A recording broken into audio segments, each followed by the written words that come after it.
నోరు ఉంది కదా అని వదరి ఒక ఆడపిల్లతో మాట్లాడడం తేలిక, కానీ ఆ పిల్ల మనసులో ఎంత పరివేదన పడుతుందో, ఎంత భయపడుతుందో, వీడి ఇంటికి ఇలా మాట్లాడుతున్నాడని తల్లిదండ్రులకు చెప్పుకోలేక, అన్నదమ్ములకు చెప్పుకోలేక, స్నేహితులకు చెప్పుకోలేక, చదువు మీద దృష్టి పెట్టలేక ఎంత పరివేదన పొందుతుందో. ఆ హింస మనని కట్టి కొడపదా?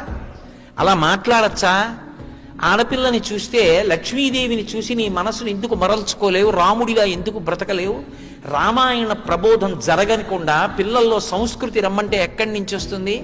మురుగుడు కాల్వలో నీరు త్రాగించి పాచిపోయిన అన్నం పెట్టి ఆరోగ్యంగా ఉండమంటే ఎక్కడి నుంచి వస్తుంది? ఎక్కడి నుంచి ఆరోగ్యంగా ఉంటారు? కళ్ళ ముందు కనపడకూడనివన్నీ వీధుల్లో కనపడుతుంటాయా? పిల్లలకి స్వేచ్ఛా స్వాతంత్రాలతో ఏది చూడాలంటే అది చూసే అధికారమా? వినపడకూడని మాటలన్నీ వినపడుతుంటాయా మాధ్యమాల్లో? పిల్లలు మాత్రం సంస్కారయుతంగా ఉండాలా?